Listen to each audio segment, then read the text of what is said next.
بسم اللہ الرحمن الرحیم۔ السلام علیکم۔ ڈاکٹر نوید ہیلتھ کیئر میں آپ لوگوں کو خوش آمدید۔ امید ہے آپ سب لوگ خیریت سے ہوں گے۔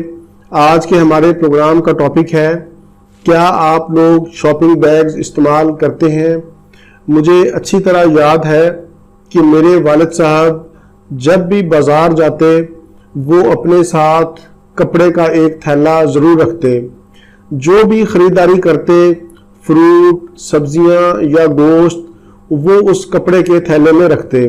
کپڑے کے تھیلے میں اشیاء رکھنے کا ایک فائدہ تو یہ ہوتا کہ اشیاء شاپنگ بیگز کے مضر اثرات سے محفوظ رہتی، اور دوسرا یہ کہ لوگوں کی نظروں سے بھی محفوظ رہتی۔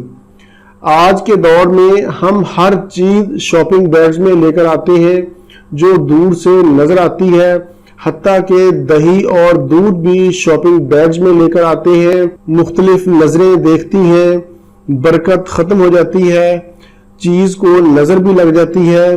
اور پھر دوسری بات یہ کہ جو لوگ افورڈ نہیں کر سکتے وہ دیکھتے ہیں یا ان کے بچے دیکھتے ہیں تو وہ احساس محرومی اور احساس کمتری کا شکار ہو جاتے ہیں۔ شاپنگ بیگز کے پھٹنے کا خطرہ بھی ہوتا ہے، اس لیے چیز غیر محفوظ ہوتی ہے۔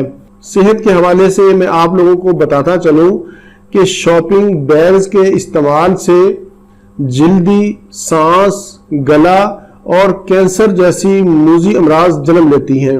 اور دوسرا یہ کہ شاپنگ بیگز ماحولیاتی آلودگی کا سبب بنتے ہیں، سیوریج سسٹم تباہ ہو جاتا ہے۔ شاپنگ بیگز نہ تو گل سڑ کر زمین کا حصہ بنتے ہیں اور نہ ہی ان کا وجود ختم ہوتا ہے۔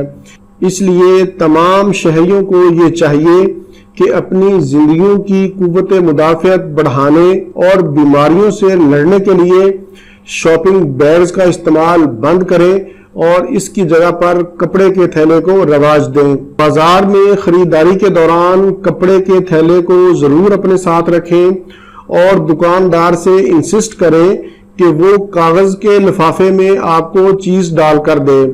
آپ خود بھی اس پر عمل کریں اور اپنے آس پاس کے لوگوں کو بھی آگاہ کریں۔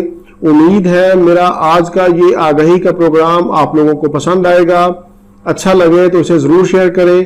اسی کے ساتھ مجھے اجازت دیجیے، دوبارہ کسی نئی معلوماتی ویڈیو کے ساتھ آپ کی خدمت میں پھر حاضر ہوں گا۔